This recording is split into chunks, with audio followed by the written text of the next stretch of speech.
We have solemnity for the death of Jesus and the devastating consequences of human sin. But we do so in light of the resurrection and an awareness, I think, that Jesus does not want us to remain overly fixated on his death. Now, as I came into the Anglican Church as a young adult, I remember coming along to Good Friday liturgies for the first time with the expectation that it would be something like a funeral, even though the day has the word good in it. On the one hand, that would seem proper. We want to honour Jesus and all he went through. Meditations on the way of the cross or the stations of the cross have been and still are a formative devotional practice. Keeping our eyes on the cross of Jesus is, in general, the right thing for Christian people to do. Veneration of the cross, as we will do shortly, is a principal part of this day. On the other hand, reflection on the cross can take us down a different path. And broadly speaking, that path is the one outlined in the Passion account of John, which we heard today. So partly in content, but primarily in tone and its representation of Jesus' personal agency in the Passion, it is noticeably different to the accounts of the Passion given in Matthew, Mark, and Luke.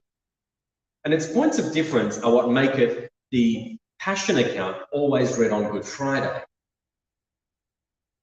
Every step of the way in John's Gospel, Jesus is in charge. From the arrest in Gethsemane to the trial before Pilate, right up to the last moment and his last breath. He is the one who influences the unfolding proceedings. You can go back and read it and check that. But he's in charge.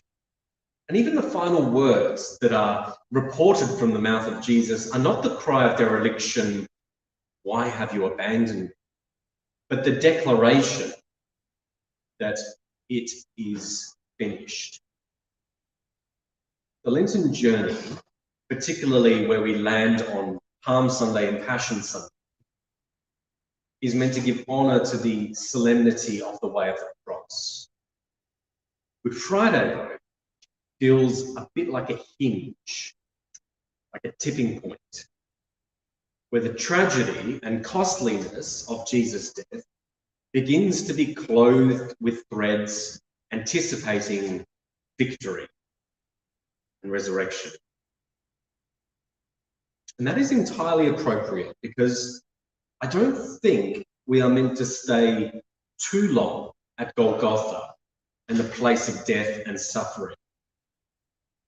Even when on Golgotha himself, Jesus had a way of highlighting what was going on around him and directing our attention elsewhere, like talking with those on either side of him, seeing his mother and the disciple he loved and taking time to commend them to each other. He actually does direct our attention to other places, even as he is crucified. Now, his arms spread wide on the cross has often been interpreted as a gesture of embrace for us and for all people. But we could also look at it as a gesture by Jesus, those arms spread wide, indicating that we are to behold. Behold him, yes, but also behold all that is before him and before us. The crucifixion of Jesus is a symbol of life sacrificed for others. It's a symbol and archetype of all victims of oppression and violence and cruelty and sin, and also a sign of redemption and forgiveness for all, including oppressors. So with that element in mind, look out at and behold all that Jesus asks us to behold as he spreads his arms on the cross and looks out at that crowd of people, some grieving and distraught, some cheering, some mocking, some old, some young, some who abuse, others who are abused and suffer.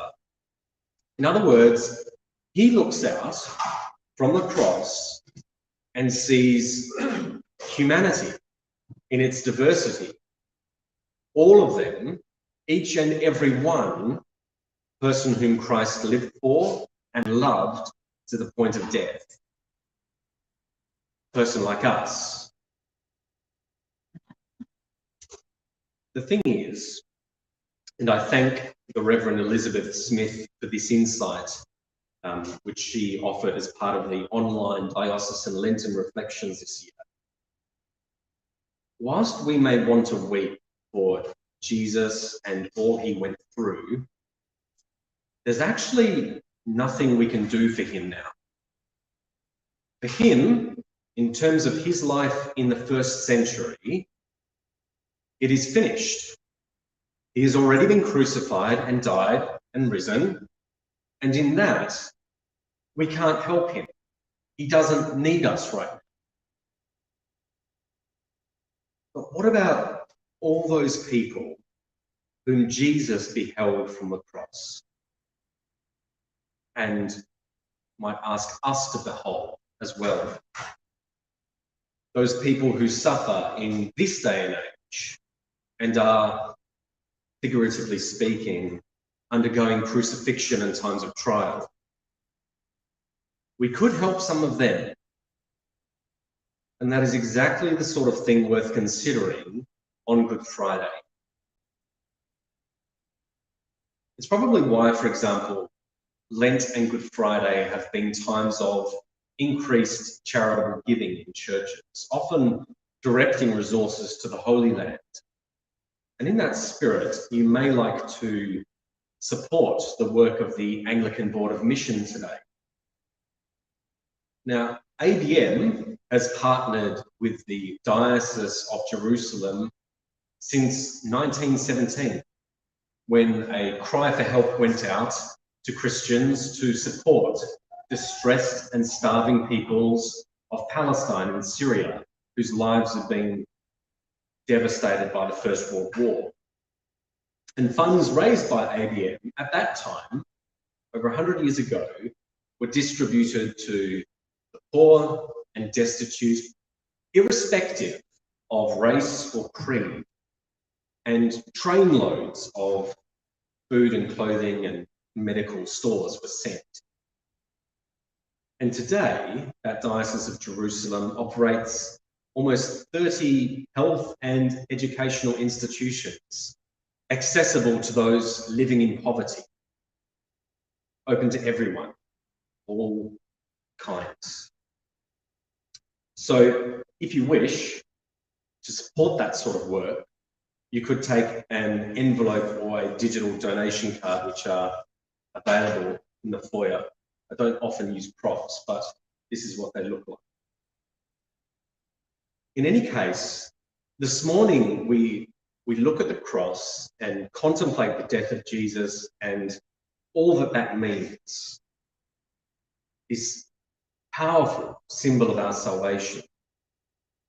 But then, because we cannot help him on the cross now, when we walk out of here, let us consider how to help those who bear crosses now and those whom we can help now. The Lord be with you. And also with you.